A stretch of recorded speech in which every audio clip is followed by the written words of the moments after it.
朋友们，大家早上好，午安，晚上吉祥。我是今天的主持人莲花龙英，我来自巴西真地雷藏寺。今天是6月9日，星期五。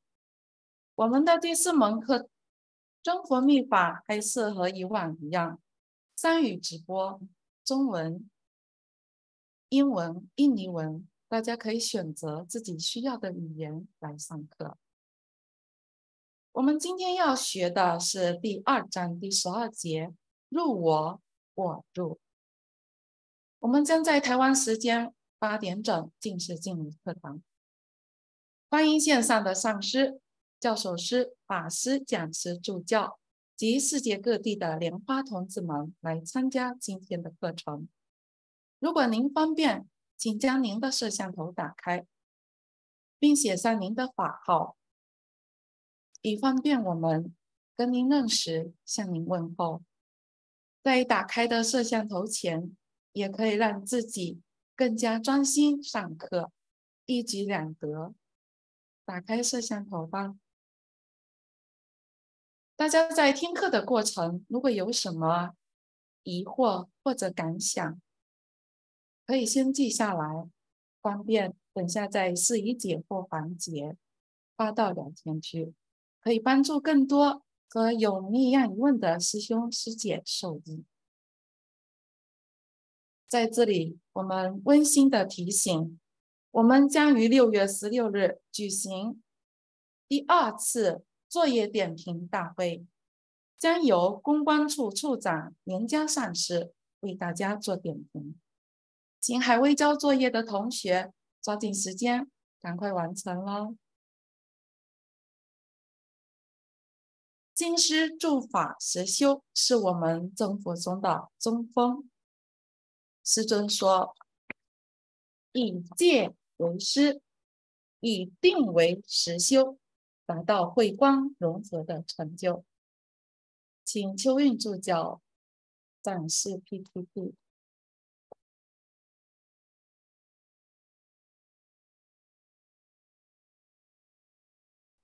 谢谢。而实修的法门就是瑜伽法门，而瑜伽即是入三摩地，所有的佛法全是为入三摩地而准备的。我这位上师可以如此说，我是为了教授入三摩地而来的。我的传承是三摩地。 Hari ini kita kembali berjumpa dalam sesi kelas Dharma yang akan mengundang acara LINI untuk memberikan pengajaran mengenai ritus memasuki aku dan aku memasuki. Di layar monitor, kita dapat membaca ajaran daripada Mahaguru bahwa pintu Dharma penekunan bawana merupakan sebuah pintu Dharma keyogaan. Sedangkan keyogaan itu sendiri berarti adalah penekunan samadhi. Makanya pada malam ini kita akan membahas salah satu ritus pada waktu melakukan samadhi, yaitu ritus memasuki aku dan aku memasuki.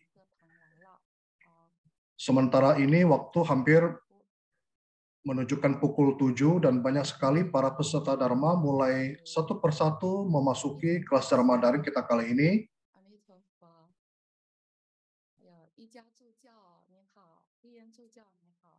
Salam sejahtera kepada para Dharma Duta yang ada di monitor dan di berbagai media sosial lainnya. para pengurus wihara maupun segenap saudara-saudari sedharma yang mengikuti kelas daring kali ini melalui berbagai media sosial.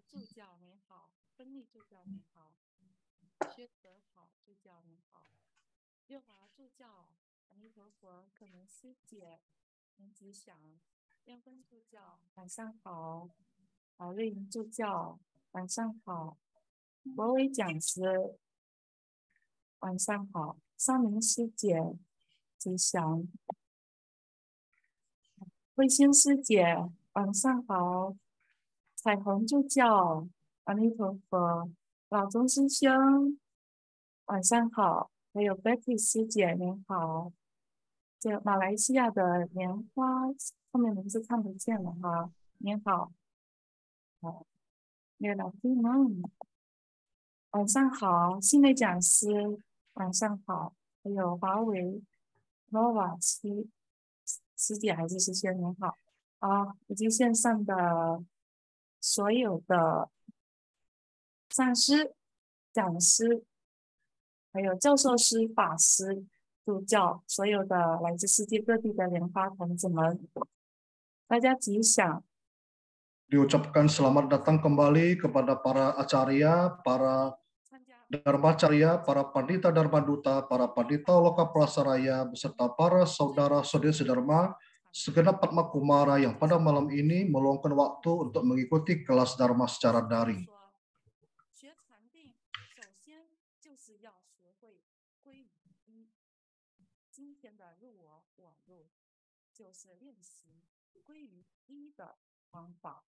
Maha Guru mengajarkan untuk memasuki kondisi samadhi, pertama-tama kita harus memasuki kondisi satu. Dan bertepatan dengan hal tersebut, pada topik kelas Dharma malam ini akan mengupas mengenai ritus memasuki aku dan aku memasuki yang dapat membantu kita memasuki kondisi satu.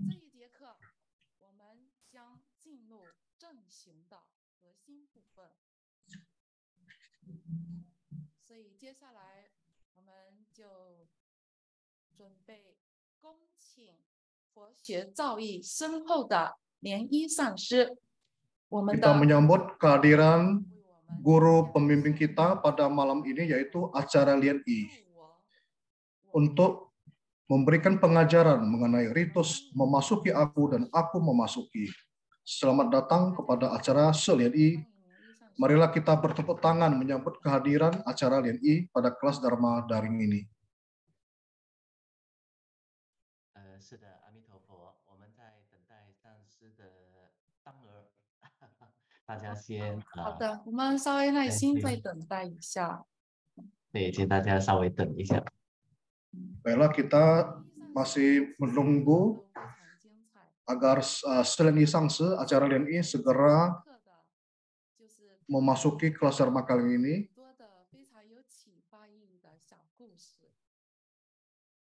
Kita sangat mengapresiasi ataupun sangat salut kepada Acara Lien I yang menjadi guru pembimbing pada kelas Dharma dari kita, karena beliau dalam setiap sesi kelas Dharma senantiasa menyajikan berbagai cerita-cerita yang di balik cerita tersebut mengandung pesan moral yang sangat berarti bagi penekunan bawana kita.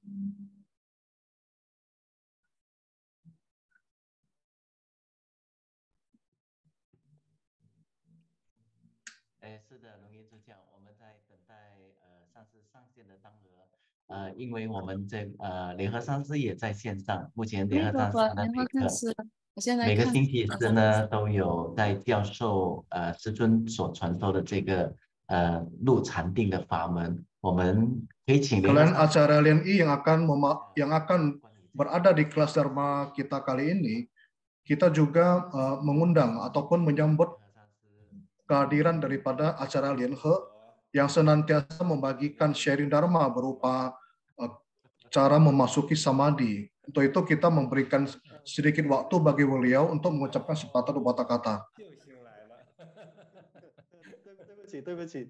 Ya, tampaknya guru pembimbing kita Acara Lien I telah masuk.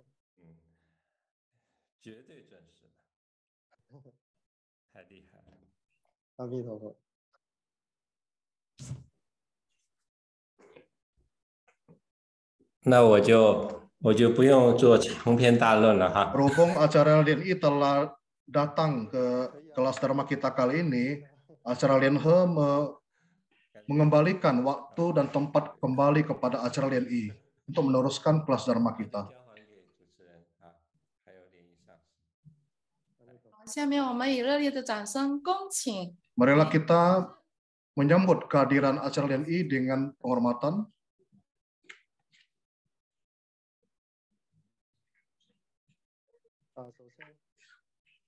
Pertama-tama, marilah kita bersembah sujud dan bersyukur kepada Maha Guru Dharma Raja Lien Seng, para guru silsila Chen Focung, serta para Buddha Bodhisattva Wajradewa Dharmapala Dakini Dewata di altar mandala.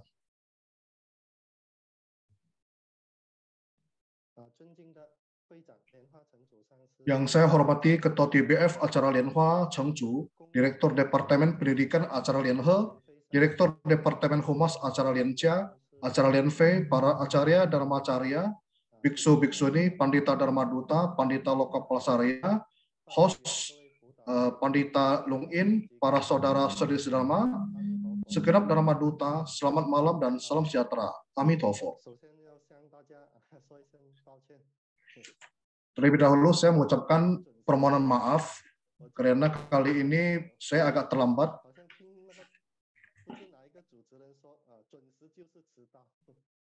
Rasanya saya pernah mendengar salah satu host kita mengatakan bahwa telat ini karena sering dilakukan berulang kali seolah-olah tepat waktu. Jadi saya mengucapkan permohonan maaf sekali lagi.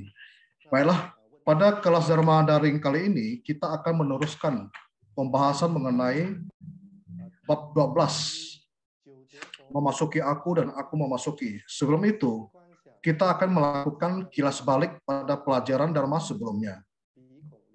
Marilah kita melihat ataupun mencoba menjawab pertanyaan berikut.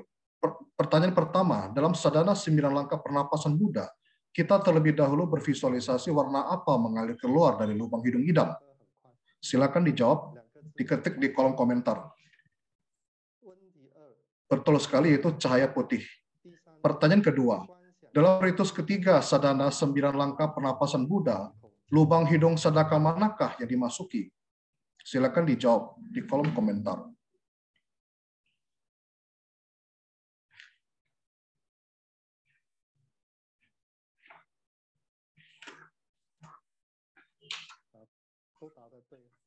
Ya, tepat sekali jawabannya adalah memasuki kedua lubang hidung.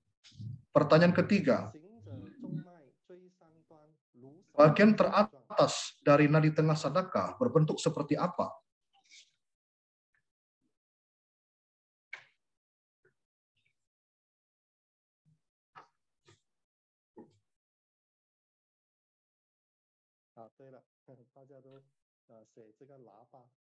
Jawaban Anda tepat, yaitu berbentuk seperti trompet. Kita memasuki bagian pendahuluan. Ritus memasuki aku dan aku memasuki adalah bagian dari tahap inti penekunan sadhana tantra Satya Buddha, merupakan suatu visualisasi untuk memasuki samadhi. Makna memasuki aku adalah kita bervisualisasi idam sadhana yang kita tekuni memasuki tubuh kita sebagai sadaka. Sedangkan makna aku memasuki adalah sadaka bervisualisasi diri sendiri memasuki idam sadhana yang ditekuni. Saya percaya bagi Anda sekalian yang pernah mengikuti kelas dharmanya Acara Lianhe pasti paham tentang ini. Manfaat dari ritus memasuki aku dan aku memasuki adalah membuat kita lebih dekat dengan Buddha Bodhisattva dan mencapai kemanunggalan. Saya ingat suatu kali di Taiwan, suatu kali ada rombongan dari Taiwan melakukan Dharma Yatra ke Amerika Serikat, ke Seattle. Setelah upacara Dharma usai, Maha Guru ngobrol-ngobrol dengan mereka. Maha Guru bertanya, kalian datang dari mana? Para umat menjawab, kami datang dari Taiwan. Kami telah duduk di pesawat selama 10 jam demi mengikuti upacara Dharma ini. Setelah mendengar jawaban itu, Mahaguru menjawab, dekat sekali. Mendengar jawaban itu, para umat mengira Mahaguru mendengar salah. Kemudian mereka kembali mengatakan, kami datang dari Taiwan, duduk di atas pesawat terbang selama 10 jam, barulah tiba di Amerika Serikat, baru bisa mengikuti upacara Dharma ini, dan untuk itu perjalanan kami ini sangat sulit. Tetapi Mahaguru tetap memberikan jawaban yang sama, yaitu dekat. Karena itu, para umat sederhana ini tidak paham apa yang maksud daripada sangat dekat yang dikatakan oleh Mahaguru. Sebenarnya, kata dekat yang dikatakan Mahaguru itu berarti bahwa hati Mahaguru sangat dekat dengan hati kita sebagai siswa. Sebagai seorang siswa Tantrayana, senantiasa menempatkan Mahaguru di dalam hati Anda, menempatkan Mulacarya di dalam hati Anda. Niscaya antara Anda dan Mulacarya selamanya tidak akan berpisah. Hal ini sangat berkaitan dengan ritus aku memasuki dan memasuki aku yang akan kita kupas pada kali ini. Mahaguru sering mengatakan, meskipun banyak siswa yang tinggal di tempat yang sangat jauh, mungkin dalam aspek biaya, aspek waktu, ataupun aspek lainnya tidak bisa datang ke Amerika Serikat, ke Seattle. Tetapi asalkan dalam hati Anda memiliki Mulacarya, memiliki Mahaguru, senantiasa bervisualisasi Mahaguru menetap di puncak kepala Anda, dan Anda senantiasa rutin menjapa mantra hati Mahaguru, maka antara Anda dan Mahaguru tidaklah berpisah. Inilah makna daripada kisah ini, bahwa kita harus senantiasa menempatkan Mahaguru di puncak kepala kita. Seperti ungkapan mengatakan bahwa arus Dharma silsilah tidak akan pernah pupus. Kesimpulannya adalah bahwa arus Dharma silsilah tidak akan pernah pupus, asalkan Anda senantiasa merenungkan Mulacarya, mengingat Mulacarya.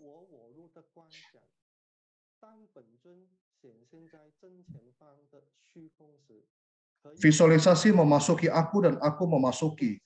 Bervisualisasi saat idam muncul di angkasa, idam mengecil menjadi sebesar butir beras, kemudian bervisualisasi, idam memancarkan cahaya dan berubah menjadi titik cahaya. Kemudian, bervisualisasi, idam bergeser ke puncak kepala kita. Saat ini, kita bervisualisasi tubuh kita bening transparan bagaikan kristal. Ada seutas nadi tengah atau awaduti yang tegak lurus, menembus dari puncak kepala ke cakra anahata hingga ke cakra muladhara sadaka. Jadi adalah idam berada di angkasa, kemudian perlahan-lahan bergeser ke puncak kepala kita, kemudian mengecil sebesar ukuran beras, berubah menjadi setitik cahaya sebesar ukuran beras, kemudian berada di puncak kepala kita. Setelah itu kita bervisualisasi sekujur tubuh kita bening transparan bagaikan kristal. Jika Anda tidak bisa membayangkan kristal itu seperti apa, Anda boleh bervisualisasi ibarat tubuh kita itu seperti bola kristal yang memancarkan cahaya. Kemudian idam yang seukuran butir beras itu perlahan-lahan menyusuri nadi tengah kita, turun ke cakra hati kita, yaitu cakra anahata, sampai ke cakra muladhara kita. Apa itu cakra muladhara? Yaitu sebuah cakra yang berada di bawah posisi dubur kita. Bagaimana kita melakukan pengundahan idam? Di ulu hati nadi tengah kita terdapat batin mula sadaka. Di sini terdapat sekutum Padma berkelopak 8 yang mekar. Di tengah Padma terdapat cakra candra. Di tengah cakra candra terdapat sebuah bijaksara Sik. Kita ambil contoh Buddha Amitabha sebagai idam di sini. Kemudian bijaksara ini memancarkan sinar putih, menelusuri nadi tengah, menembus ke angkasa. Hal ini bermakna mengundang. Sinar putih ini memancar ke angkasa sebanyak 3 kali, mengundang idam sadaka turun. Jadi yang harus kita ingat, yang kita camkan adalah bijaksara tersebut. Di sini kita mengambil contoh bijaksara C yang merupakan aksara daripada Buddha Amitabha. Anda harus sesuaikan bijaksara tersebut sesuai dengan yidam yang Anda tekuni.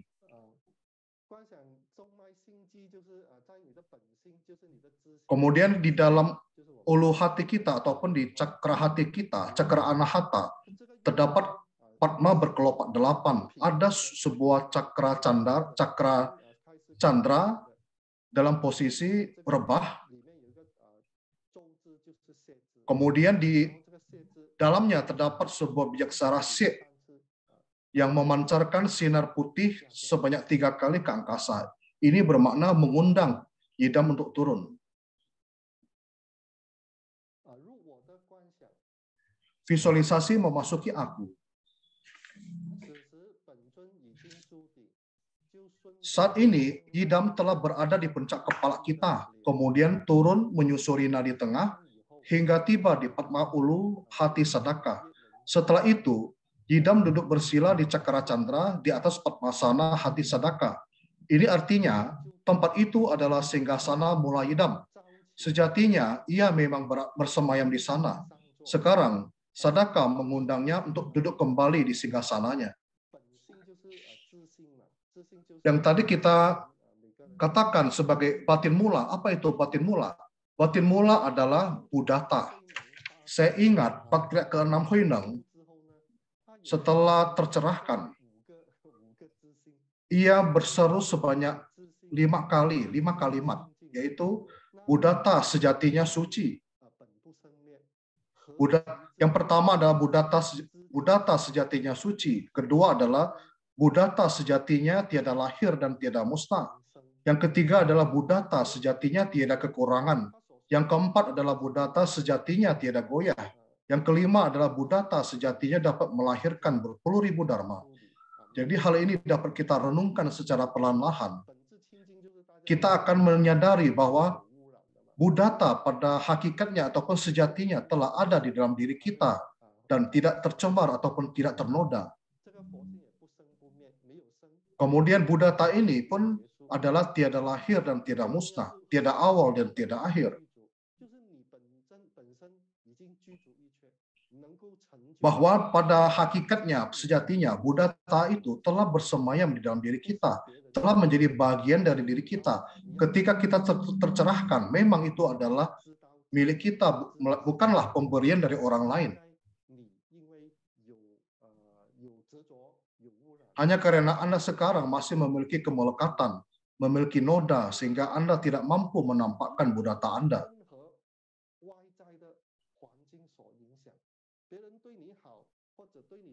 Ketika Anda tidak terpengaruh oleh berbagai fenomena luar, apakah perlakuan orang baik kepada Anda, perlakuan orang lain tidak baik kepada Anda tidak terpengaruh, maka itu berarti Anda dapat menjaga batin Anda yang suci tersebut.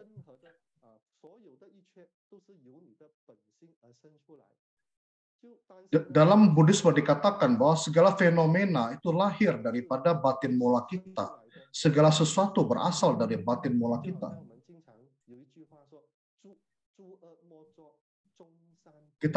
Kita sering mengatakan bahwa jangan lakukan segala kejahatan, lakukanlah segala kebajikan.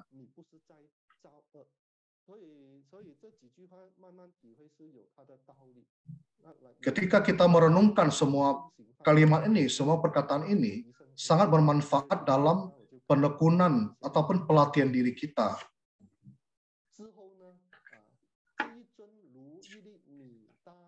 Setelah itu, yidam seukuran sebutir beras ini perlahan-lahan membesar, terus membesar hingga berukuran sama persis dengan tubuh sadaka.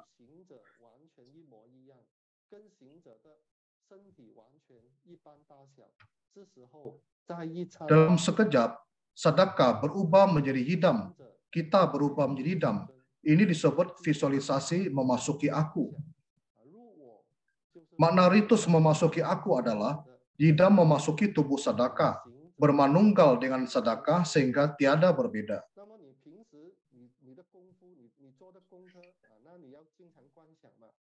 Jika pelatihan diri kita sering melakukan perenungan, misalnya idam Anda adalah Amitabha, maka Anda hendaknya sering melakukan perenungan, misalnya dengan cara mengambil sebuah gambar rupang Buddha Amitabha yang paling Anda sukai.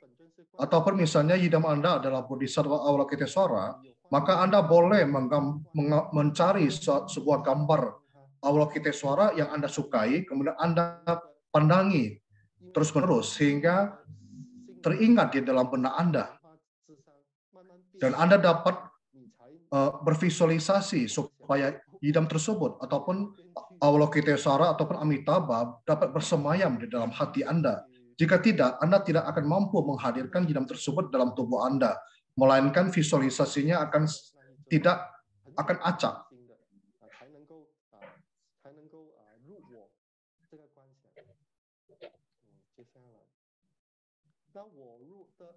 Selanjutnya adalah visualisasi aku memasuki. Kita bervisualisasi diri kita mengecil, lalu memasuki hati idam. Inilah yang disebut aku memasuki. Kemudian juga sepenuhnya mencapai kondisi satu hakikat. Di saat bersamaan, sedekah juga bervisualisasi. Diri sendiri berubah menjadi idam, bermanunggal sepenuhnya dengan idam. Bervisualisasi para sedekah adalah para idam. Ada Usnisa Sirsa, ada mata Buddha, ada telinga Buddha, memiliki paras yang sangat sempurna. Sedekah juga sama mengenakan jubah surgawi yang terbuat dari aneka ratna mestika. Sedekah juga sama duduk di Padmasana dan sangat agung.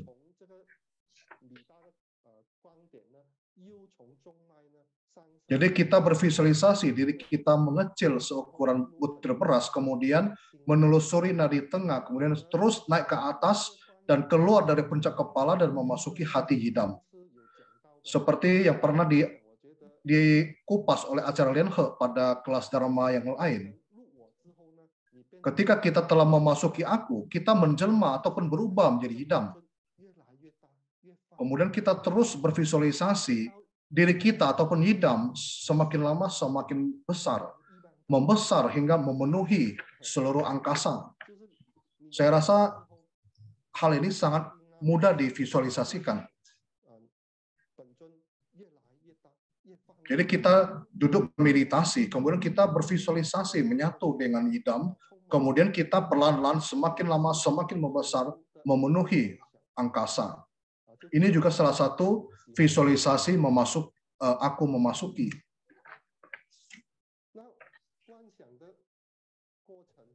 Selanjutnya adalah proses visualisasi. Visualisasi memasuki aku dan aku memasuki dimulai dari visualisasi yang paling kasar. Visualisasi terus hingga paling detail, hingga visualisasi yang paling halus. Dalam Tantrayana, tubuh jasmani manusia awam disebut tubuh kasar. Tubuh jasmani yang sangat kasar. Sampai pada akhirnya, sedekah melakukan pelatihan diri hingga bertransformasi menjadi tubuh yang paling halus. Tubuh dan batin yang paling halus. Yang awalnya adalah batin yang kasar, akhirnya bertransformasi menjadi batin yang paling halus. Kita dapat merenungkan kembali ketika kita pertama-tama baru bersarana, kita semua adalah sama, yaitu memiliki tubuh jasmani yang kasar. Kita penuh dengan noda duniawi. Tetapi asalkan Anda menggunakan ketekunan untuk melakukan pelatihan diri, semakin Anda berlatih, maka diri Anda akan semakin halus. Hal ini ada buktinya. Saya teringat suatu kali saya berdharma bakti di sebuah wihara. Ada seorang umat sedharma datang menghampiri saya, kemudian memberi saya pujana. Saya pun berbincang dengannya sebentar, dan saya merasakan ia adalah orang yang sangat tulus. Dan saya juga merasakan ia mempunyai hati yang hormat. Mengapa demikian? Karena ia datang menghampiri saya, berlutut, bersujud, memberikan saya pujana. Saya sangat kaget, sebenarnya tidak perlu sampai berlutut. Tetapi hal ini membuktikan dia mempunyai hati yang menghormati. Jadi saya merasa ia memiliki hati yang tulus dan memiliki hati yang menghormati. Setelah itu, ada seorang umat sederhana yang lain memberitahu saya. Ia mengatakan, tahukah Anda Sangse bahwa umat sederhana ini apa profesinya dahulu? Saya mengatakan saya tidak tahu apa profesinya. Umat ini mengatakan bahwa umat sederhana ini dahulunya adalah seorang bos mafia. Tahukah Anda bahwa seorang bos mafia itu biasanya pasti sering melakukan perkelahian ataupun baku hantam dengan orang lain. Berarti dia memiliki sebuah tingkah laku yang kasar, seharusnya demikian. Tetapi dia telah mengubah dirinya sendiri, bahkan sampai saya tidak bisa melihat apa profesi dia, apa latar belakangnya di masa dahulu. Saya hanya merasa bahwa ia ada melakukan pelatihan diri. Inilah perubahan yang sangat nyata daripada dirinya, bahwa ia yang dulunya memiliki sebuah tubuh jasmani yang kasar, mengubah dirinya sendiri menjadi halus. Inilah letak keunggulan daripada sadhana tantra satya Buddha kita.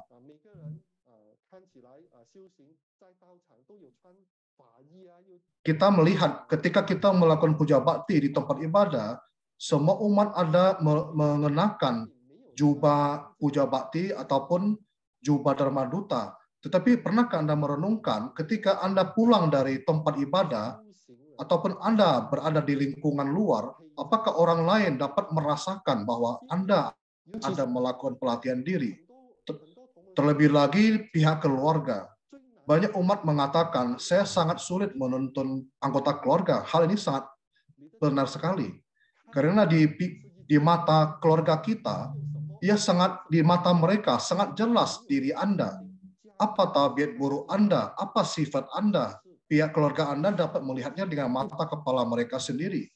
Tetapi ketika Anda setelah melakukan puja bakti atau melakukan pelatihan diri di wihara, Anda menjadi mempunyai hati welas asih, Anda menjadi punya kebijaksanaan, setiap perkataan Anda mempunyai kebijakan, maka pihak keluarga Anda akan merasakan perubahan pada diri Anda.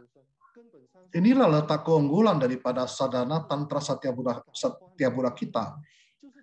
Bagaimana cara kita menggugah anggota keluarga kita? Tidak lain adalah dari perilaku kita, dari sikap kita, bahwa setelah kita bersarana atau melakukan pelatihan diri di wihara, kita telah berubah. Sehingga kita pun tidak perlu mengucapkan perkataan terlalu banyak, tetapi pihak keluarga dapat merasakan bahwa diri Anda memiliki hati yang welas asih dan memiliki kebijaksanaan. Ini adalah sebuah sudut pandang yang sangat penting sekali.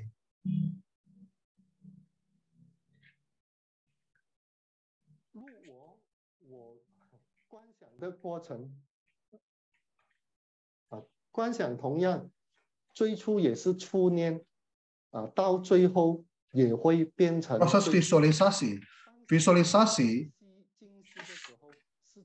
visualisasi pun seperti demikian. Pada awalnya kita juga visualisasi kasar, sampai akhirnya bertransformasi menjadi visualisasi yang paling halus. Saya teringat lagi sebuah cerita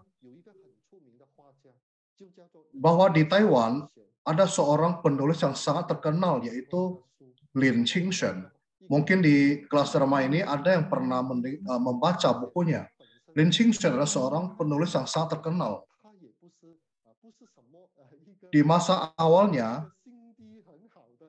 Lin Qingsheng ini juga bukanlah seorang figur yang bagus, yang baik. Dia juga memiliki tabiat yang sangat buruk. Ketika dia masih menimba sekolah di SMA, dia termasuk adalah siswa yang nakal. Dia pernah mendapatkan peringatan 2 kali dari pihak sekolah. Banyak sekali guru yang telah menyerah untuk mengajarinya dan tidak merasa dia bisa berguna. Tetapi ada seorang wali kelasnya berkata kepada Lin Qingsheng, saya di sekolah ini telah mengajar selama 50 tahun. Saya sekali lihat, saya mengetahui Anda bukanlah seorang yang tidak berguna, tetapi Anda adalah orang yang kelak akan bermanfaat bagi banyak orang. Setelah mendengar perkataan gurunya tersebut, ia pun mengubah dirinya sendiri dan bertekad untuk mengubah dirinya agar bermanfaat bagi masyarakat, sehingga akhirnya dia menjadi seorang penulis yang sangat terkenal. Pertama-tama dia menjadi wartawan, kemudian dia menjadi seorang penulis. Ketika dia menjadi seorang wartawan, dia juga pernah menulis sebuah artikel yang sangat menarik. Jadi suatu kali sebagai wartawan, dia hendak melaporkan sebuah liputan tentang pencurian. Ia menuliskan bagaimana pencuri ini menggunakan berbagai cara yang sangat cermat dan modus operandi yang sangat halus. Dan ia pun menulis di liputan artikelnya tersebut, dia mengatakan pencuri ini sangat cermat. Dia mengatakan pencuri yang sangat cermat seperti ini, yang sangat pintar seperti ini, jika dia tidak menjadi pencuri, dia pasti akan berhasil walaupun di berbagai bidang apapun. Karena perkataan inilah juga menggugah pencuri tersebut. Bahwa pencuri tersebut sejak saat itu membaca artikel ini langsung mengubah dirinya sendiri. Kemudian pencuri ini berubah menjadi seorang pengusaha yang sangat terkenal. Suatu kali dalam sebuah pertemuan, ia berjumpa muka dengan Ling Qingshen. Dia berkata, mantan pencuri ini berkata, berkat perkataan Anda di masa lalu telah mengubah kehidupan saya selamanya. Sejak itu, saya berpikir, ternyata saya tidak menjadi pencuri, saya juga bisa melakukan hal-hal yang terpuji. Jadi inilah, saya beranggapan bahwa manusia itu bisa berubah. Meskipun Anda latar belakang Anda seperti apa, tabiat Anda seburuk apa, Anda bisa berubah melalui penekunan bawana, pelatihan diri. Anda dapat mengubah hal yang Anda yang tidak baik menjadi hal yang baik.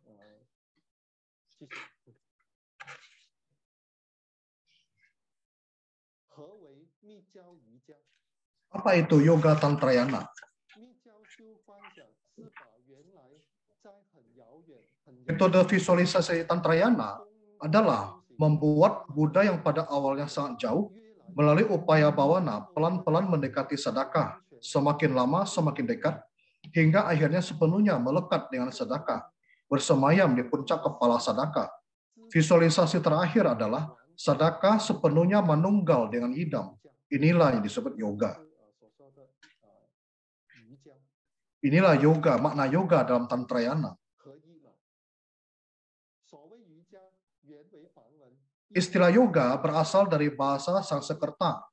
Artinya adalah manunggal menjadi satu, yakni hidam memasuki hati sadaka, sadaka memasuki hati hidam. Kedua pihak berada dalam kondisi yang sepenuhnya tiada berbeda. Inilah yang disebut yoga. Yang kata lain, sepenuhnya manunggal menjadi satu.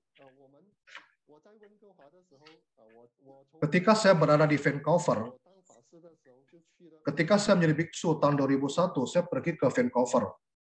Dan tak terasa 20 tahun tinggal di sana. Di Vihara Putotang.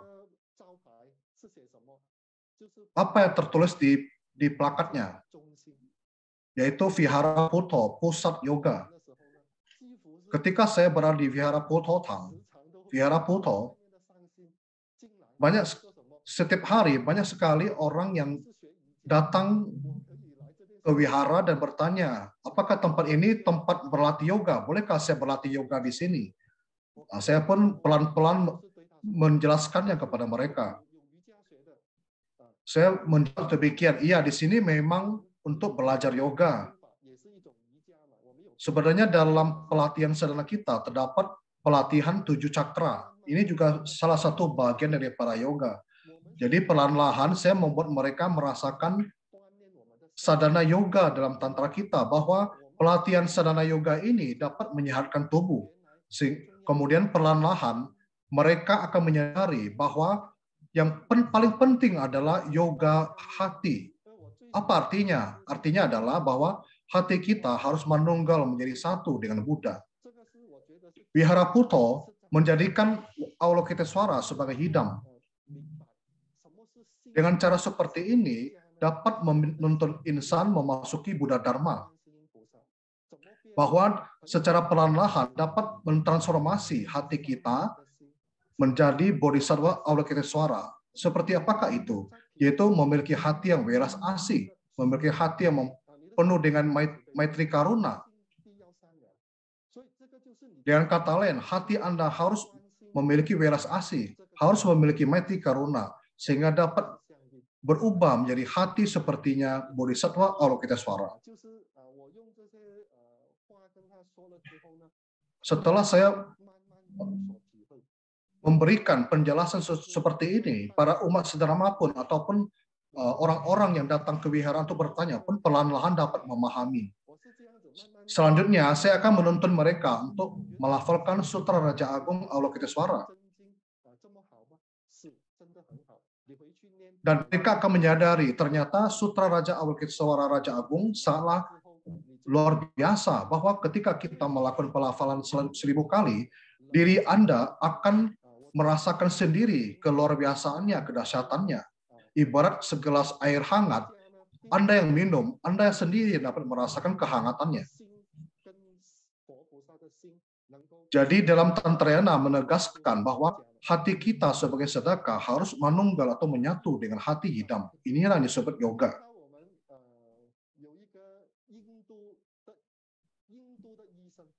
Kemudian ada seorang dokter India. Pada tahun 1995, ia mendirikan sebuah center yoga ketawa. Ternyata ketawa juga ada yoganya. Apa maksudnya? Yaitu ketika kita tertawa, maka ketika kita tertawa dan selaras dengan hati kita, akan memberikan sebuah manfaat yang baik kepada kita. Apa manfaatnya? Karena ketika kita sebagai manusia sering mempunyai sifat yang riang, maka akan menimbulkan sebuah energi yang sangat positif. Misalnya ketika kita mengalami depresi, memiliki insomnia, kecemasan, sakit kepala, akan terbantu dengan cara seperti ini. Center yoga ketawa yang didirikan oleh dokter India ini berdiri di seluruh dunia dan terdapat 70 negara lebih yang terdapat center yoga ketawa ini. Dan semua orang yang melakukan yoga ketawa ini sangat terbantu. Saya juga tahu di Taichung, Taiwan, ada seorang dokter bernama Liao Ziying. Dia juga menggunakan metode yoga tawa ini untuk membantu para pasien, yaitu misalnya para pasien penyakit kanker. Jadi setiap hari, ia menggunakan pelajaran ataupun kelas yoga ketawa ini kepada pasien kanker ini. Dia mengatakan, jika Anda hendak meringankan penyakit kanker Anda, caranya apa? Caranya adalah ketawa. Tentu kita tahu bahwa pasien kanker pada awalnya tentu tidak bisa ketawa. Tetapi dokter ini tidak menyerah. Ia terus memotivasi para pasien kanker tersebut, di mana mereka dalam sesi kelas tersebut sama-sama ketawa. Pada awalnya mereka ketawa palsu, kemudian lama-kelamaan pun secara alamiah semuanya ketawa secara riang gembira. Dan ternyata terbukti 70% daripada pasien kanker ini mendapatkan khasiat yang sangat baik bagi kesehatan tubuh mereka. Di mana sel-sel kanker karena suasana hati yang baik berkat dari yoga ketawa tersebut dapat memperoleh pengendalian. Untuk itu kita haruslah menjaga suasana hati yang baik. Hal ini sangat penting. Apapun yang Anda hadapi, Anda harus menjaga suasana hati yang baik supaya dapat membantu Anda keluar daripada kesulitan. Saya sendiri pun pernah mempunyai suatu pengalaman pribadi. Saya akan membagikannya kepada Anda. Ketika saya di Vancouver, ada seorang umat yang menderita kanker. Dia menceritakan bahwa dia telah berada di tahap stadium akut, dan para dokter telah menyerah dan hanya menyuruh dia untuk beristirahat di ruang perawatan saja tanpa perawatan. Bahwa di dalam ruangan tersebut tidak ada dokter, hanya ada perawat yang membagikan obat untuk pereda rasa sakit. Jadi ketika dia merasakan sakit, akan diberikan obat perawat tersebut. Biasanya orang yang memasuki ruang perawatan seperti ini paling lama 2 minggu akan wafat, akan meninggal dunia. Tetapi umat sedharma ini setelah memasuki ruang perawatan ini, berhubung saya cukup akrab dengan dia, setiap hari Jumat, ayahnya akan membawa saya untuk menemui dia. Jadi kami bertemu, makan bersama, dan jalan kaki bersama. Saya terus memotivasinya, memberikan motivasi kepadanya, supaya dia memiliki sebuah perasaan emosi yang stabil. Saya sendiri berpikir, paling lama saya 2-3 minggu saja bisa ke sini. Karena apa? Karena dari riwayat hidup, kebanyakan yang tinggal di situ, paling lama itu adalah 2 minggu. Tahukah Anda apa yang terjadi? Ternyata umat sedharma ini bertahan selama 1 tahun di ruang perawatan tersebut. Sampai akhirnya, kepala ruang perawatan tersebut dan para perawat merasa heran dan merasa tidak bisa membiarkan dia terus-terusan tinggal di situ karena masih ada lagi pasien lain yang harus menempati ruangan ini. Dan akhirnya pun umat sedharma ini dipulangkan oleh pihak rumah sakit, pihak klinik. Dan sampai sekarang pun umat sedharma ini tidak memiliki kondisi apapun.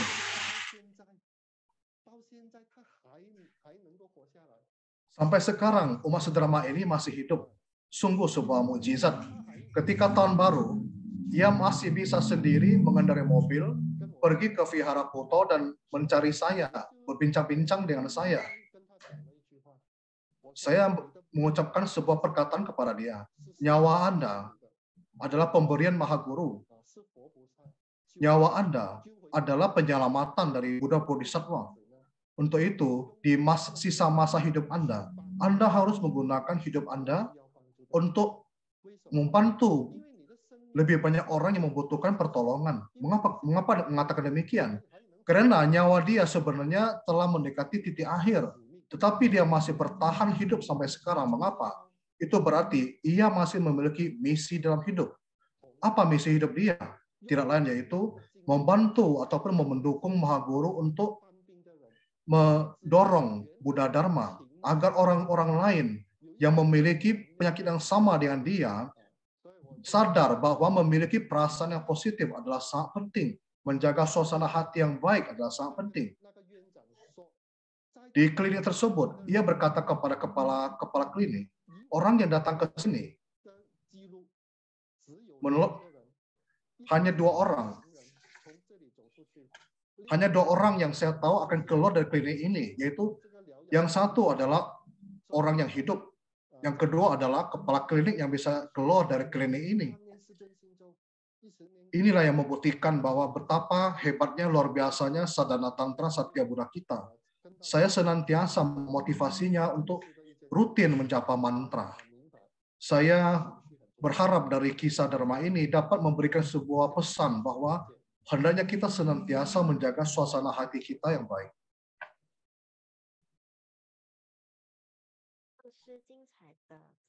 Baiklah, kita tiba di sesi kuis pertama.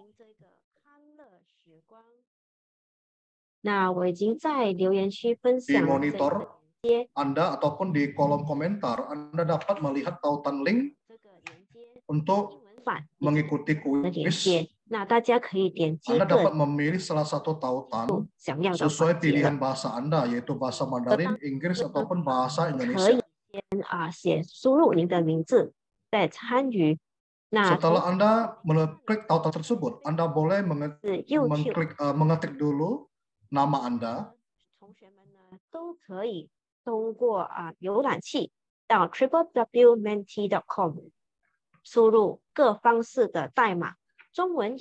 Bagi para umat yang mendengarkan via YouTube, dapat ke tautan www.menti.com.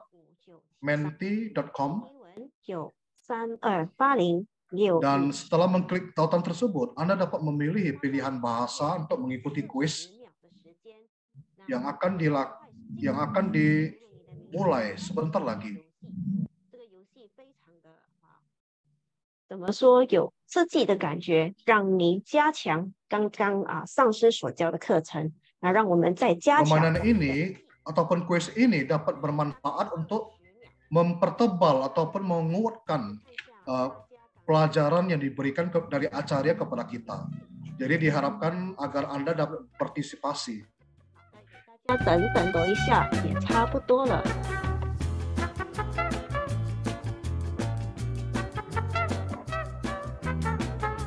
都有满32个人参与了，在中文版。好，时间到，上师，我们可以开始了。 Waktu dimulai, sesi kuis pertama dimulai. 成为1粒米大小，摘花为什么进入行者的心中？ Pertanyaan pertama, dalam ritus memasuki aku, idam mengecil menjadi sebesar sebutir beras, kemudian berubah menjadi apa memasuki hati Sadaka? A adalah bijaksana, B adalah Padma, C adalah bintik cahaya.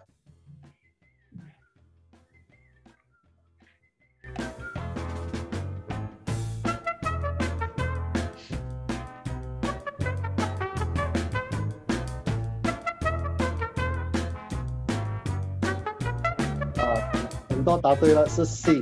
Banyak sekali yang jawabannya benar, yaitu C, bintik cahaya. Pertanyaan kedua, apakah yang disebut yoga tantrayana? A. Memperoleh Diwya Caksu atau mata dewa. B. Manunggal dengan yidam. C. Rezeki dharma berkecukupan.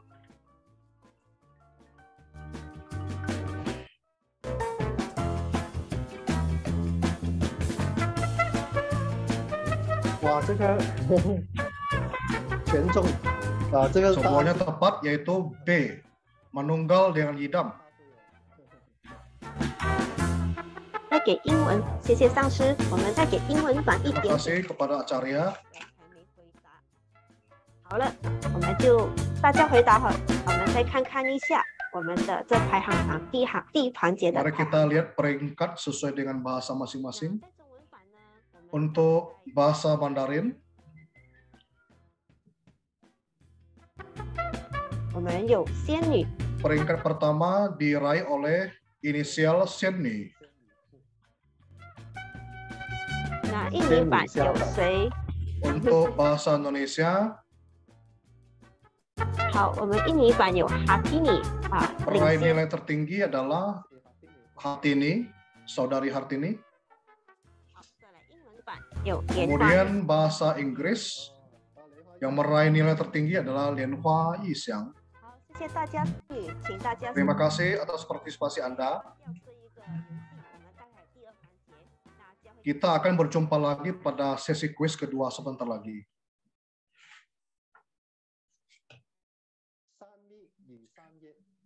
Selanjutnya adalah Triguhya dan Trikarma.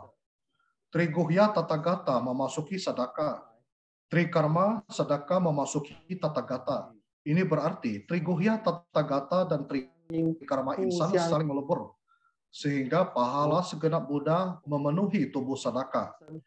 Ini juga disebut sebagai Tri Samata. Kita ketahui bahwa Triguhya adalah Kaya Guhya, Wak Guhya, dan Citta Guhya. Sedangkan Trikarma adalah karma tubuh, karma ucapan, dan karma pikiran. Jadi keduanya dapat saling melebur.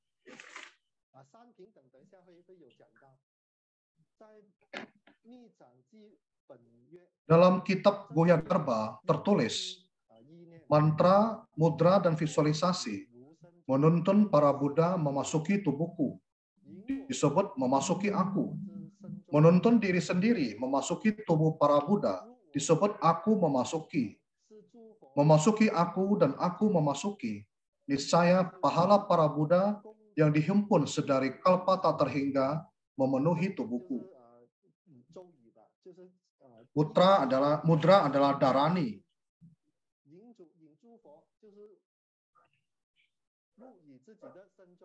Kita menuntun Buddha untuk memasuki tubuh kita. Ini kalimat yang gampang dimengerti. Sadaka memasuki hati yidam. Kemudian yidam memasuki hati sedaka, kemudian sedaka memasuki hati yidam. Bahasa ini saya rasa mudah dimengerti. Soalnya adalah, apakah ini disebut trisamata?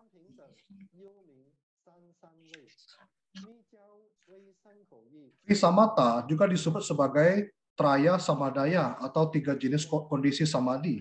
Tantrayana mengajarkan tubuh, ucapan, pikiran saling melebur dan menjadi kondisi eka rasa. Ini merupakan prinsip utama sedekah Tantrayana dan juga merupakan ajaran Tathagata Vairocana.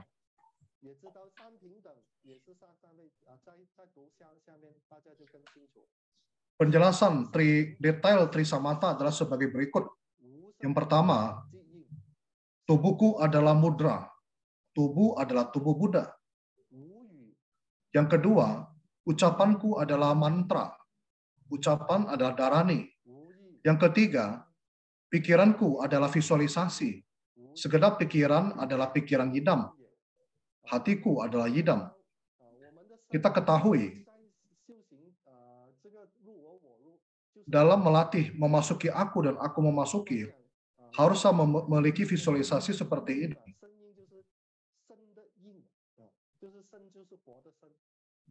Jadi tubuh kita adalah tubuh Buddha. Ucapan kita, bahasa kita adalah dharani daripada Buddha. Jadi ucapan kita senantiasa tidak lepas daripada perapalan mantra. Setiap saat kita harus bervisualisasi diri kita adalah yidam. Kemudian pikiran kita juga harus sering kali bervisualisasi hati kita ada yidam. Sehingga dapat mencapai suatu kontak batin keyogaan.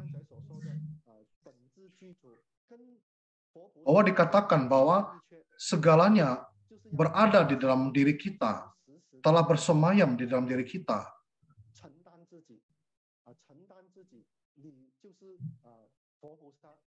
Untuk itu kita harus senantiasa melatih diri kita bervisualisasi atau mengafirmasi bahwa diri kita adalah Buddha.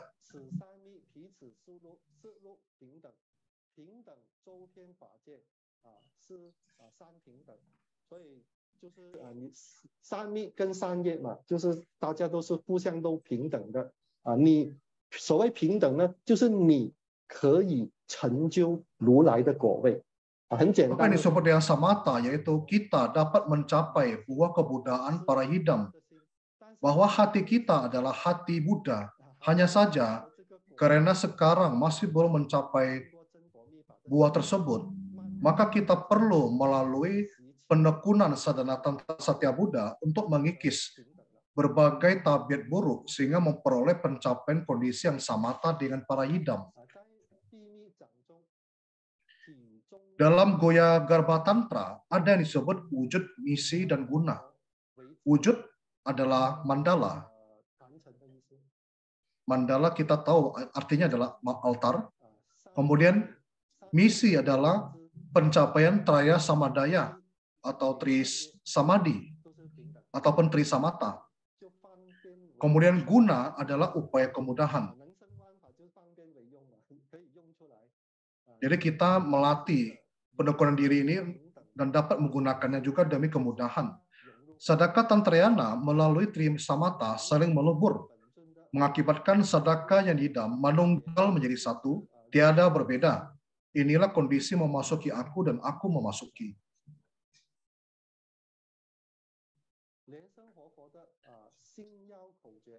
Kemudian kiat Dharma Raja Lienseng.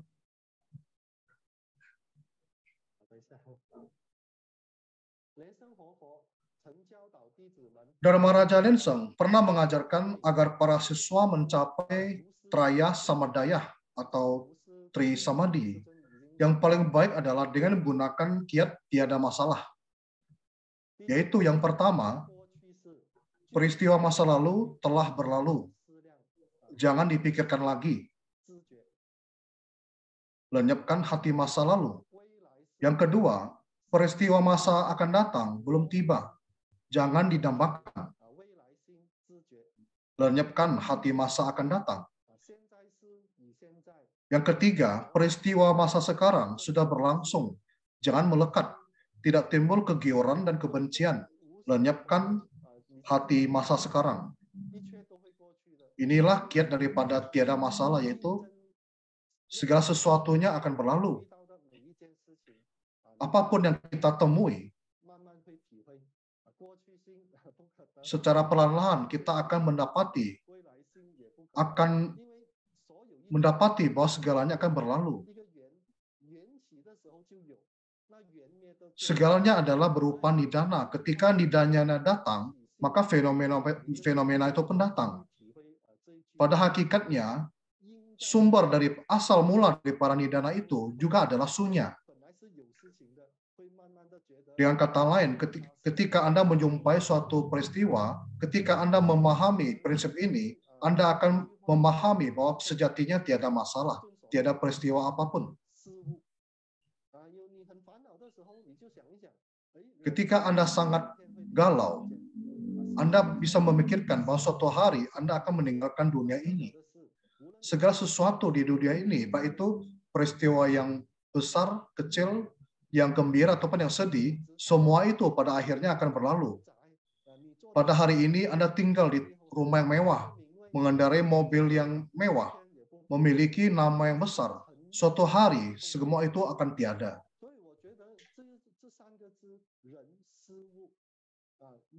Jadi saya merasakan prinsip ini. Ketika kita dapat menggunakan atau mengaplikasikan prinsip ini dalam kehidupan sehari-hari, Anda akan menjadi seseorang yang memiliki kebijaksanaan yang dapat membuka hati Anda. Dalam kehidupan sehari-hari Anda, barulah Anda dapat menjalankan suatu kondisi batin yang tiada masalah. Kalau tidak memiliki pemahaman demikian, Anda akan mudah sekali mengalami gejolak batin, di mana hati seperti itu adalah hati seorang manusia awam. Anda hendaknya belajar untuk tiada masalah, dengan batin yang seimbang, dengan batin yang wajar, menghadapi segala fenomena di dunia ini, di dalam kehidupan Anda. Ada sebuah koan Zen di zaman dahulu. Ada seorang master Zen bernama Master Tesan. Master ini dikenal sangat piawai dalam memaparkan ataupun menerangkan Sutra Vajra. Dia berdiam di daerah utara. Dia merasa bahwa daerah selatan yang sangat mendorong pengembangan Zen, dia merasa hal itulah sangat tidak baik, bahwa menunjuk langsung ke hati itu bukanlah ajaran Dharma yang betul. Dia merasa walaupun setelah menjadi biksu, setelah mempelajari Buddhisme selama ribuan kalpa, juga belum tentu mencapai kebudaan. Mana mungkin tunjuk langsung ke hati, menampaki Buddhata dan menjadi Buddha. Inilah yang hendak dia sanggah dari para praktisi Zen. Dan dia sendiri pun sangat piawai dalam menerangkan Sutra Vajra. Dan ia juga menulis sebuah kitab komentar tentang Sutra Vajra. Kitab ini bernama Qinglong Suchao. Ia keluar dari tempatnya, yaitu kota Sichuan, dan tiba di suatu tempat. Dan ia melihat sebuah kedai dan hendak membeli sebuah kue. Kebetulan ada seorang wanita tua yang sedang menjual kue. Wanita tua itu bertanya, "Apa yang Anda pikul?" Master Tesa berkata, "Yang saya pikul ini adalah kitab Qinglong Suchao, yaitu komentar tentang Sutra Vajra." Wanita tua itu mengatakan, "Wah, Anda paham Sutra Vajra. Tentu Anda telah belajar Buddha Dharma sangat lama. Saya ada satu pertanyaan. Jika Anda bisa menjawabnya secara tepat, saya akan memberikan kue ini secara cuma-cuma kepada Anda. Jika Anda tidak bisa menjawab, mohon maaf, saya tidak mau menjual kue ini kepada Anda." Apa pertanyaan wanita tua ini? Wanita tua ini menanyakan, dalam Sutra Vajra dikatakan bahwa hati masa lalu tidak dapat diperoleh, hati masa sekarang tidak dapat diperoleh, hati masa akan datang tidak dapat diperoleh. Dia bertanya, kalau demikian Tuhan, hati apa yang Anda inginkan? Mendapat pertanyaan seperti itu, Master Zen seketika melongo, terpaku di tempat dan tidak bisa menjawab apa-apa. Dia merasa malu, kemudian dia mengambil pikulannya yang berisi kitab Qinglong Suchao dan meninggalkan kedai tersebut tanpa mendapatkan kue.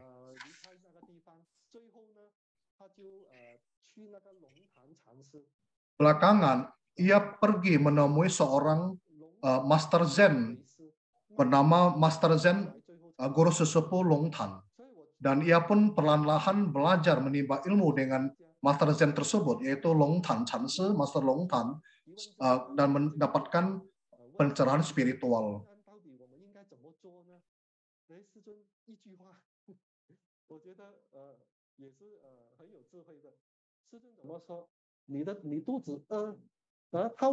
Pertanyaan ini pernah diajukan kepada Mahaguru, dan jawaban Mahaguru juga sangat menarik, yaitu tubuh Anda, perut Anda sudah lapar, Anda tidak perlu mempedulikan jawaban apa lagi, langsung saja ambil kue itu. Masalah pun beres. Karena mengapa demikian? Dalam Zen dikatakan, sering dikatakan ketika Anda lapar, Anda makanlah. Ketika Anda capek, Anda tidurlah. Janganlah berpikiran terlalu banyak. Ini merupakan suatu prinsip Zen.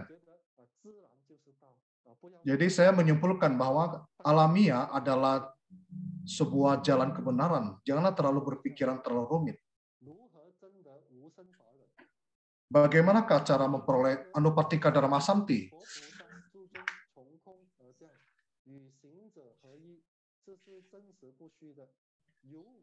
Samadhi dengan batin tiada masalah, Buddha Bodhisattva turun dari angkasa dan bermanunggal dengan sedaka. Ini adalah suatu hal yang real. Dari tiada masalah, merealisasikan hati Buddha, hati moksa, hati bodhicitta, hati anupatika, dan memperoleh realisasi Anupatika Dharma Santi. Ketika tiada segala sesuatu yang merintangi hati Anda, tentu hati Anda ibarat seperti hati Buddha.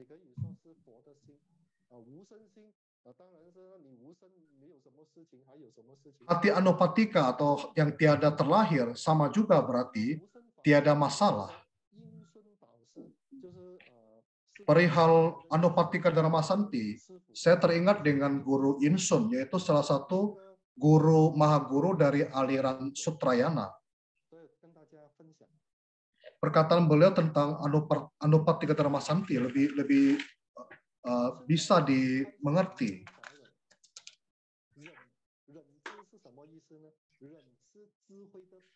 Guru Yinsun membabarkan Anupatika Dharma Santi. Apa itu Santi? Santi adalah nama lain dari prajna. Memiliki prajna yang dapat dicerahi. Memiliki prajna yang dapat mencerahi bahwa segenap fenomena itu tidak terlahir dan tiada termusnahkan.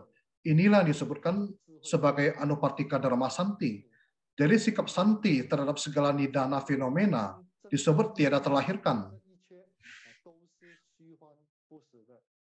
Anda memahami bahwa segala sesuatu fenomena di dunia ini adalah tidak real, melainkan suatu perwujudan dari para nidana.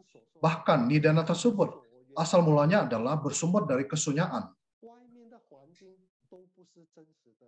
Fenomena luar bukanlah suatu hal yang real, sesuatu yang nyata, melainkan suatu nidana saja, suatu jodoh saja.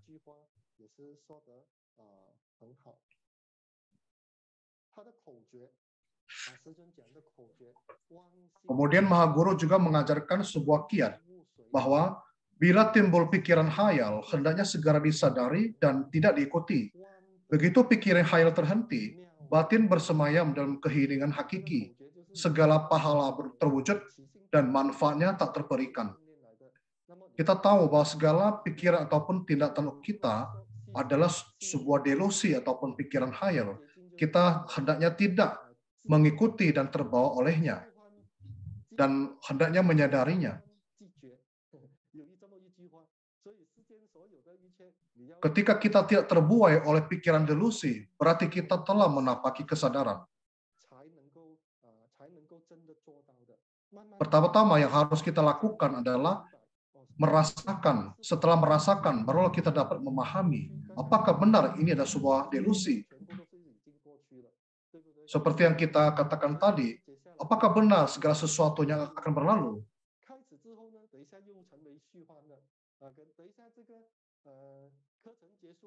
Seperti kelas drama kita kali ini, ketika dimulai, maka kelas drama pun berlangsung. Ketika kelas drama ini selesai, maka kelas drama ini pun berakhir. Bagaikan sebuah ilusi. Inilah sebuah objek yang dapat kita lakukan sebagai perenungan untuk konfirmasi. Kalimat manfaatnya tak terperikan sangat penting sekali. Saat pikiran kita mulai mempertahankan satu, maka kita akan memasuki keheningan hakiki. Nyawa Buddha Dharma pun langsung bertumbuh. Buddha Bodhisattva dan para adinata dari alam semesta akan menyambut sedekah dengan nyanyian dan tarian. Jadi kita harus mempertahankan satu, pikiran kita harus mempertahankan satu. Yang mana akan menuntun kita memasuki keheningan hakiki. Ketika kita telah memasuki keheningan, maka nyawa Buddha Dharma pun akan bertumbuh. Misalnya kita memasuki samadhi. Karena Anda mendapatkan berbagai sensasi, ada yang merasakan sangat ringan, ada yang merasakan tubuhnya menjadi padat, menjadi kukuh.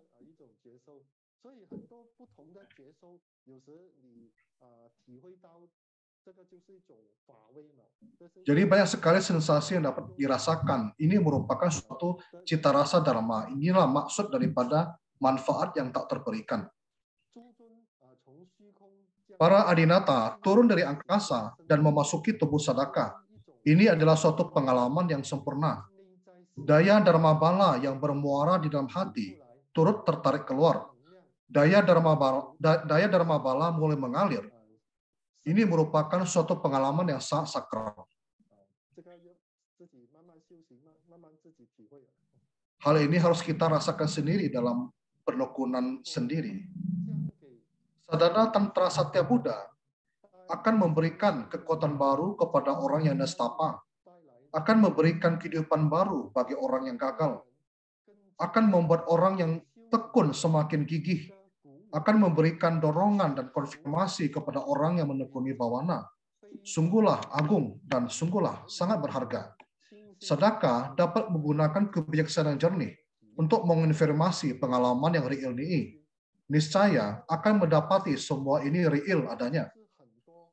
Jadi apa yang dikatakan sebagai real ini adalah banyak sekali yang setelah menekuni sadhana Tantra Satya Buddha, di mana ketika sebelumnya ia menemui berbagai macam rintangan, berbagai macam kendala, berkat sadhana Tantra Satya Buddha, penekunan sadhana Tantra Satya Buddha memberikan kekuatan bagi dia untuk melampaui semuanya.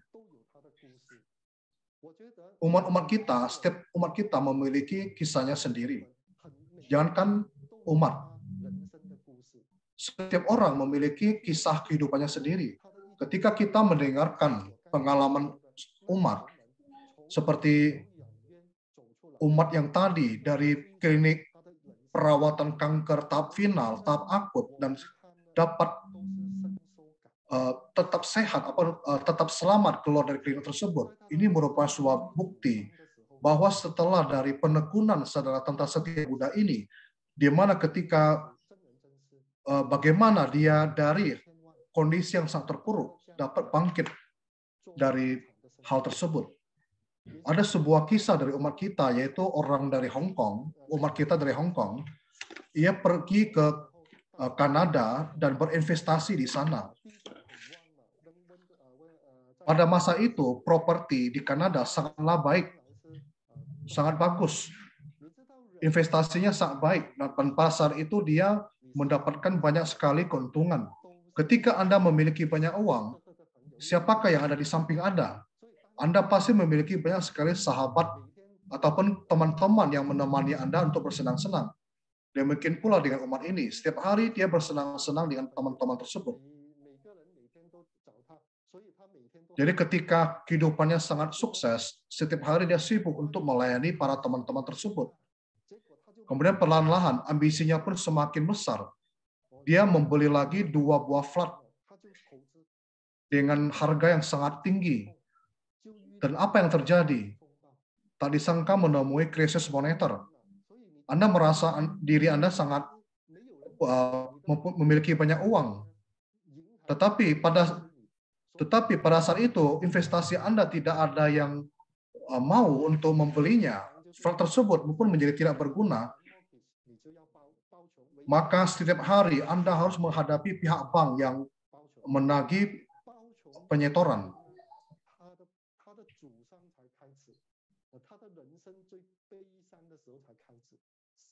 Demikianlah kehidupannya pun mulai menurun menuju keterpurukan. Di masa lalu, para teman-teman yang menemaninya untuk bersenang-senang satu persatu meninggalkan dirinya. Dulu ketika dia mentraktir semua teman-teman itu, semuanya senantiasa mencarinya. Tetapi sekarang ketika dia terpuruk, tidak ada satu orang pun yang mendekati dirinya. Hingga suatu hari, ia bertemu dengan seorang umat kita, umat Chen Focong. Umat ini berkata kepada dia, sebenarnya apa yang Anda alami ini adalah sebuah daya karma. Umat kita ini berkata kepada dia, Anda harus belajar Buddha Dharma. Anda harus bersarana kepada Maha Guru. Anda akan perlahan-lahan keluar dari kondisi terpuruk ini. Akhirnya ia pun mengikuti wihara. Apa yang ia rasakan ketika ia pergi ke wihara? Ia merasakan kondisi di wihara tersebut berbeda dengan kondisi di lingkungan luar. Mengapa dikatakan demikian?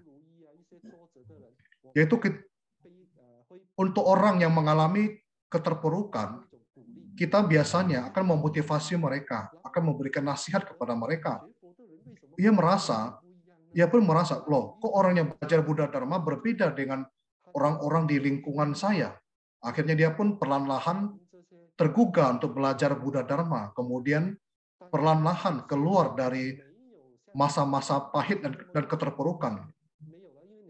Dan memang pada sekarang, ia tidak bisa lagi mencapai kondisi atau tahapan kaya raya seperti ia masa muda, meskipun ia tidak sekaya zaman muda dulu, meskipun hidup dia sekarang sangat biasa-biasa saja, tetapi apa yang dia alami ataupun dia rasakan di kehidupan ini lebih stabil dan hatinya terasa damai. Saya mengharap agar Anda dapat memahami bahwa dalam kehidupan manusia, kehidupan kita, pasti ada saat memperoleh dan saat kehilangan. Hari ini Anda kehilangan sesuatu. Misalnya, Anda merasakan hal yang sangat penting, Anda kehilangan. Mungkin di tempat lain, Anda akan menemukan sesuatu hal yang lebih berharga daripada benda tersebut. Mungkin saja itu adalah berupa suatu kebijaksanaan, suatu Buddha Dharma, jadi tidak sama. Itulah saya mengatakan bahwa kehidupan manusia kita ada saat memperoleh dan ada saat kehilangan. Ketika kita kehilangan, belum tentu adalah hal yang buruk. Seperti umat kita ini, sampai pada akhirnya saya berkata kepada dia, meskipun Anda telah kehilangan beberapa benda, tetapi Anda telah memperoleh benda yang sangat berharga dalam kehidupan manusia, yaitu Buddha Dharma.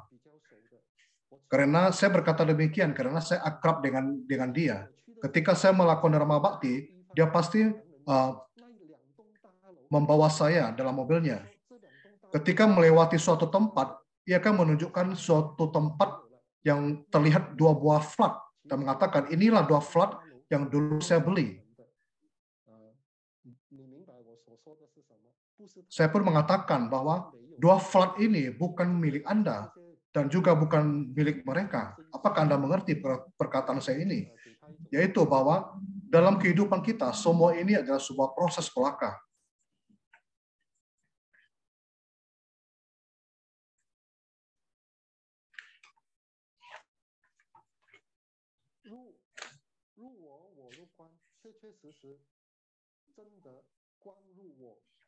Ritus memasuki aku dan aku memasuki, sungguh-sungguh merealisasikan cahaya memasuki aku dan aku memasuki cahaya. Realisasi dari pengalaman spiritual semacam ini tak terungkapkan kata-kata. Dengan kata lain, cahaya diri kita memasuki cahaya alam semesta di mana cahaya dan cahaya saling memencari. Dapat kita rasakan dan kita perlahan-lahan dapat merasakannya sendiri dan tak terungkapkan kata-kata. Berikutnya adalah sesi kuis kedua. 好，我再把它转去中文的，大家准备好了吗？ Marilah bersiap-siap. 我们可以开始了。 Sesi kedua dimulai. 小弟子 Dharma Raja Lenseng pernah mengajarkan siswa untuk mencapai Traya Samadaya atau 3 jenis samadhi. Apa kiat yang terbaik? A. Tiada masalah. B. Tiada niat. C. Tiada pikiran.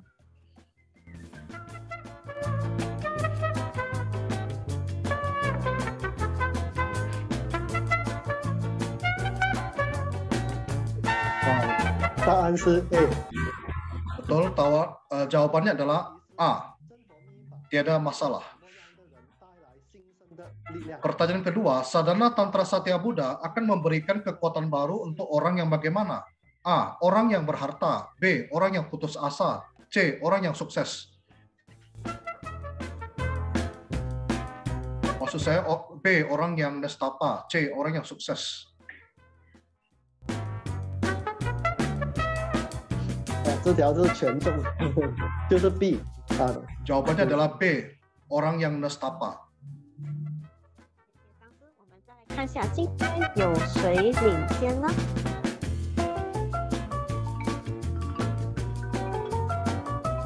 Nilai tertinggi untuk bahasa Mandarin diraih oleh 中文版我们还是有 inisial Sienni. 你真的仙女下凡啊！真的智慧很有智慧。好，我们看一下印尼版将是 Kemudian bahasa Indonesia peraih nilai tertinggi adalah 啊，恭喜你！ Saudara Bun S. Lianhua Junxiong, Susyong. Selamat. 是 Kemudian bahasa Inggris nilai tertinggi adalah Lianhua Ixiang. Selamat. 谢谢大家参与，今天我们过了。 Terima kasih atas partisipasinya.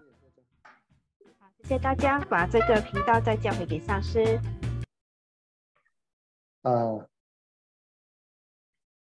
我们又进入小节。 Kita tiba di bagian rangkuman. Belajar ajaran Tantra dimulai dari manusia awam hingga mencapai kemanunggalan dengan Buddha. Proses inilah yang disebut ajaran Tantra. Bila dapat mempertahankan kondisi manunggal dengan Buddha selamanya, niscaya segenap pahala sama dengan Buddha, tiada berbeda. Kondisi ini disebut satu hakikat. Sering bervisualisasi demikian dapat menghasilkan semerti bala ataupun kekuatan pikiran. Visualisasi semacam ini sangat banyak di Tantrayana dan juga sangat penting.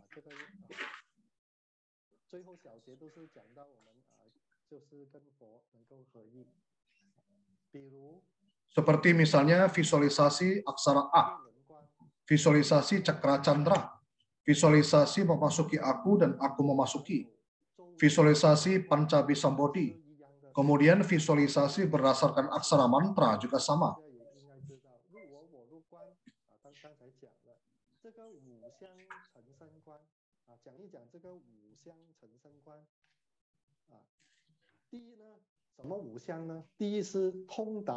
Visualisasi pancabisambodhi ataupun visualisasi 5 karakteristik pencapaian idam adalah 1. Memahami bodhicitta, 2.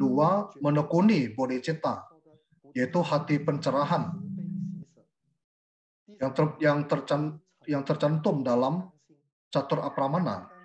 Yang ketiga adalah bertransformasi menjadi wajra citta, yaitu tiada lapuk, tiada rusak. Itulah yang disebut sebagai vajra citta. Yang keempat adalah merealisasikan tubuh vajra. Yang kelima adalah pencapaian tubuh Buddha paripurna. Inilah disebut visualisasi 5 karakteristik pencapaian idam ataupun pancabisambodhi.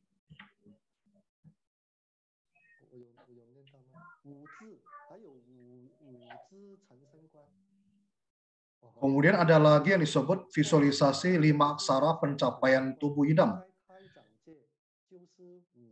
Lanjut, di Wajradhatu adalah visualisasi 5 karakteristik pencapaian tubuh Yidam. Di Garabhadhatu adalah visualisasi 5 aksara pencapaian tubuh Yidam, yaitu menggunakan 5 aksara mantra untuk bervisualisasi pencapaian tubuh Yidam. Semua visualisasi ini sangat penting dan harus menggunakan cara perenungan yang mendetail. Perlahan sedekah akan digembleng melalui metode demikian.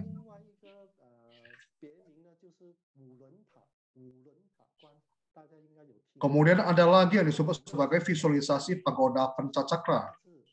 Apa saja 5 aksara yang dimaksud, yaitu aksara A, yang kedua aksara Pu,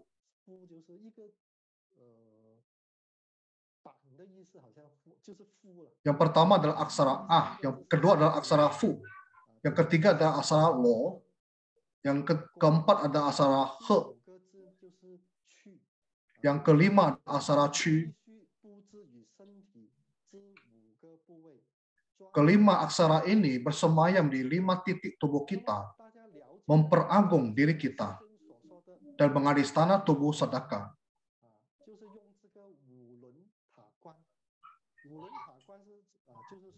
Kemudian visualisasi pagoda pancacakra, Mahaguru mengajarkan bagian bawah berbentuk persegi melambangkan bumi. Selanjutnya, yang berbentuk bundar adalah melambangkan air. Selanjutnya, yang berbentuk segitiga adalah melambangkan api. Selanjutnya adalah setengah lingkaran adalah melambangkan angin. Kemudian bagian puncak berbentuk bulat oval adalah melambangkan angkasa. Ini berada di puncak teratas. Jadi visualisasi 5 aksara, nama lainnya adalah visualisasi pagoda pancacakra.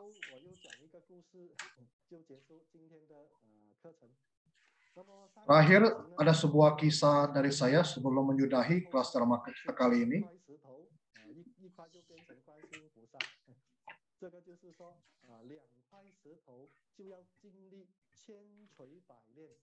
Jadi ada dua buah batu.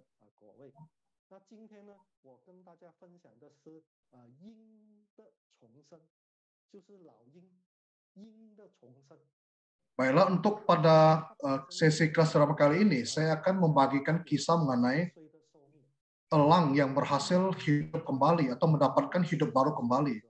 Jadi elang biasanya masa hidupnya adalah 40 tahun. Ketika dia berumur 40 tahun, dia harus memutuskan, melakukan suatu keputusan yang sangat penting. Kenapa? Karena ketika elang berumur 40 tahun,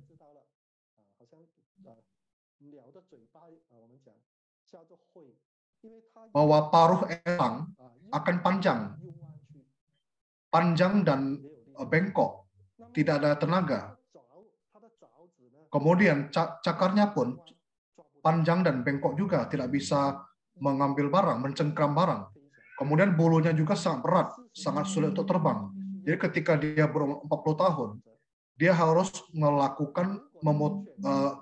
mengambil suatu keputusan yang sangat penting. Jika dia tidak mengambil keputusan tersebut, dia hanya akan menunggu kematiannya. Jadi pada umumnya, elang yang telah berusia 40 tahun, dia akan terbang ke suatu puncak gunung, membuat sebuah sarang, dan berdiam di situ selama beberapa waktu yang sangat panjang.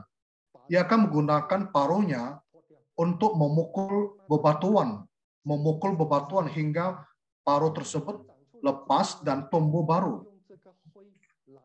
Kemudian setelah paruhnya tumbuh, dia akan menggunakan paruh yang tumbuh tersebut untuk menggigit cakar lamanya tersebut.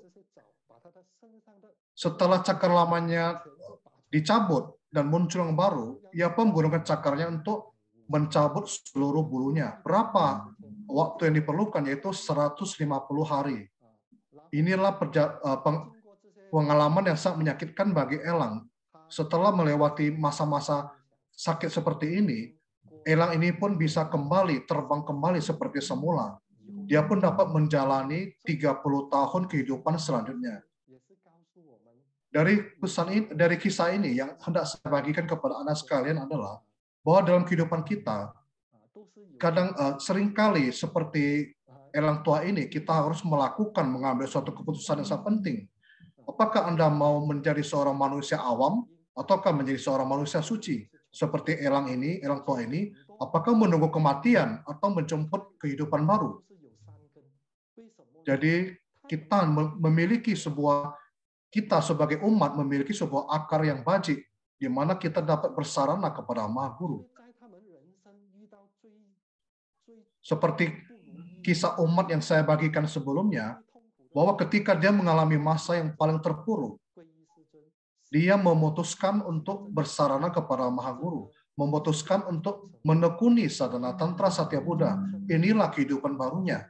Ketika Anda mengambil keputusan untuk menjalani kehidupan baru, tentu Anda harus menjalani masa-masa yang sangat panjang untuk mengikis tabiat buruk Anda, untuk mengubah segala tabiat ataupun perilaku Anda yang tidak baik. Dalam kehidupan, ketika Anda memutuskan untuk menjalani kehidupan bawana, Anda harus paham sebuah filosofi.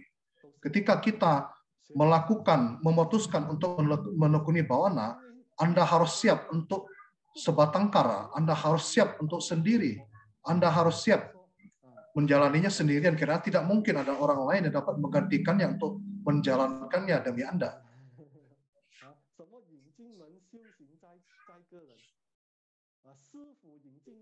Seperti sebuah ungkapan yang mengatakan, guru telah menuntun Anda memasuki gerbang, maka pelatihan selanjutnya adalah bergantung kepada diri Anda sendiri. Jadi kesimpulannya adalah, apakah Anda mau bersadana ataupun tidak, berpulang kepada diri kita sendiri, tergantung kepada ketekunan ataupun kegigihan kita sendiri. Inilah pesan moral pada hari ini, yaitu kisah elang tua. Semoga bermanfaat bagi Anda semua. Saya ucapkan semoga Anda sekalian senantiasa berbahagia dan menjalani kehidupan sadhana. Amin. Terima kasih atas pengajaran kelas Dharma yang diajarkan oleh Acarya. Kita mengetahui belajar dalam ritus memasuki aku dan aku memasuki yang merupakan bagian dari memasuki samadhi. Setiap kisah ataupun pengajaran yang dibagikan oleh Acarya Lien sangat berbekas bagi diri kita, terutama kisah terakhir mengenai elang tua yang mendapatkan kehidupan baru lagi, sangatlah menggugah dan membekas di pikiran kita. Semoga ini dapat memberikan kita motivasi untuk menjalankan kehidupan bawana.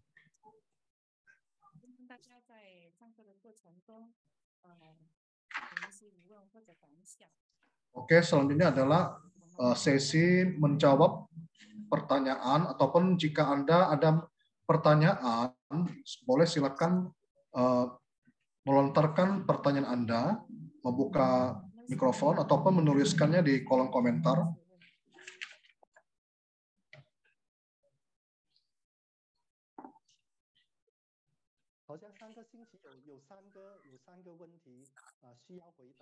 Di sesi kelas Dharma minggu kemarin, ada 3 pertanyaan yang perlu dijawab.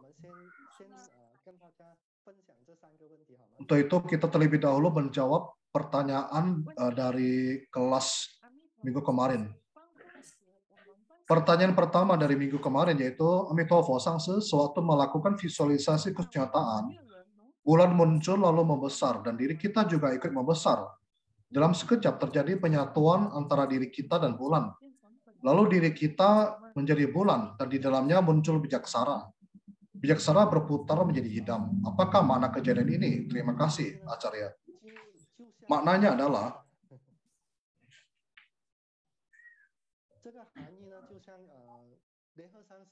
seperti yang pernah diterangkan oleh Acarya Lien He, yaitu rahasia visualisasi kesunyataan.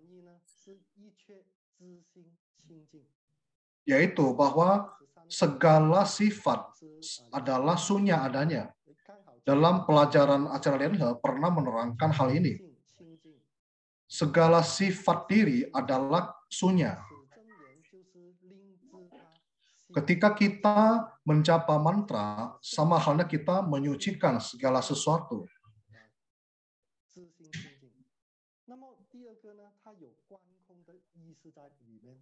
Kemudian yang makna kedua adalah ada memaknakan visualisasi kesunyataan. Ketika Anda melakukan visualisasi kesunyataan, Anda perlahan-lahan bervisualisasi diri Anda melebur dengan cakra candra. Ini artinya Anda berubah menjadi sunya. Anda melepaskan segala nidana, sehingga Anda bisa lebih mudah memasuki samadhi.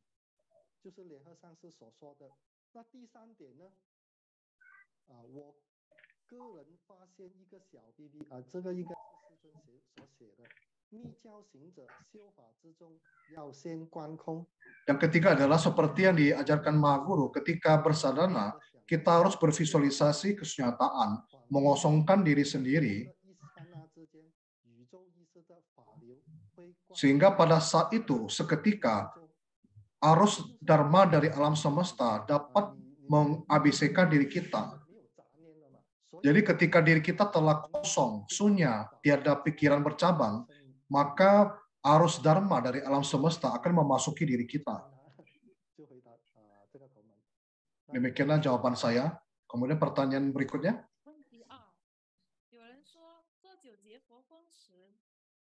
Ada yang mengatakan dalam 9 pernapasan Buddha, ada yang mengatakan postur tubuh secara lengkap seperti lidah tidak diangkat ke atas langit, mulut dan anus diangkat. Apakah teknik angkat lidah dan anus diabaikan saja? Ketika Anda melatih 9 langkah pernapasan Buddha, Anda tidak perlu menaikkan lidah Anda ke langit-langit mulut ataupun menaikkan anus Anda. Sebenarnya cara itu adalah ketika kita melatih pernapasan botol, dan tidak perlu dipraktekkan ketika melatih 9 langkah pernapasan Buddha. Kemudian pertanyaan ketiga, mohon tanya Sangse, ketika kita memberikan persembahan arak kepada Dharmapala, bagaimanakah kita berdoa? Misalnya kita memberikan persembahan pujana kepada Dharmapala. Dharmapala adalah pelindung kita sebagai sedekah. Kita boleh berdoa, memohon agar Dharmapala melindungi kita ketika kita melakukan perjalanan keluar, segalanya aman, segalanya sentosa, segala rintangan dapat terkikis, dapat teratasi. Jadi fungsi daripada Dharmapala adalah melindungi kita. Kemudian arak yang kita persembahkan boleh kita minum. Jika Anda tidak bisa minum arak, Anda boleh menggunakan ujung jari Anda dan mengambilnya setetes arak dengan ujung jari Anda dan meletakkannya di mulut Anda. Ini menandakan Anda menambah ataupun mempererat jodoh Anda dengan Dharmapala. Terima kasih atas jawaban yang diberikan oleh acara Lien I, sehingga pengetahuan dan wawasan kita semakin bertambah.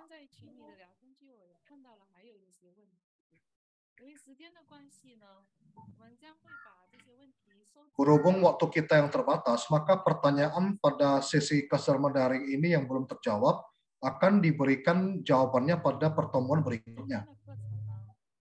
Kelas Dharma daring hari ini telah usai.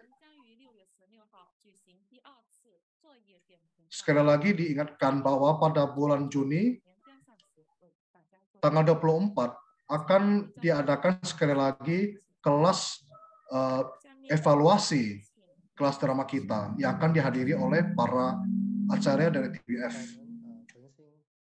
Demikianlah.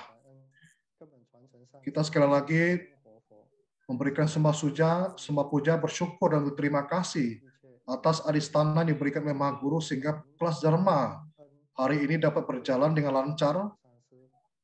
Dan juga terima kasih sebesar-besarnya kepada Ketua TBF, acara Lien Ho Cheng Chu, kepada Direktur Departemen Pendidikan acara Lien He, Departemen Humas acara Lien Cha, acara Lien Fei, para acarya, dharmacarya, biksu-biksuni, Pandita Dharma Duta, Pandita Loka Pasaraya, host, para pengurus wihara, para saudara-saudari sedharma yang mendengarkan kelas drama kali ini.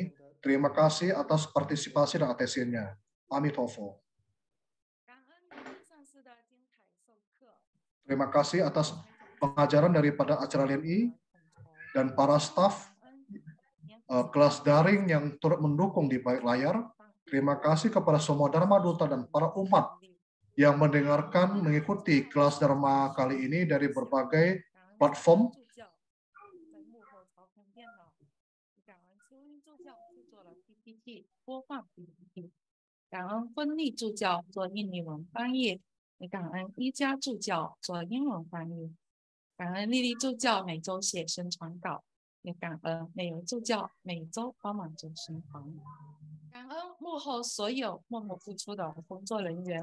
Terima kasih kepada semua yang telah memberikan sumbangsi di balik layar ataupun yang mengikuti dan hadir dalam kelas Dharma kali ini. Kita bertemu di sesi kelas Dharma berikutnya. Terima kasih. 谢谢列利上师，谢谢联合上师，谢谢主持人龙英助教。拜，谢谢，拜，谢谢大家，阿弥陀佛。阿弥陀佛，谢谢大家，谢谢阿弥陀佛，阿弥陀佛，谢谢阿弥陀佛，再见，再见，谢谢冯丽助教，谢谢佩芬助教。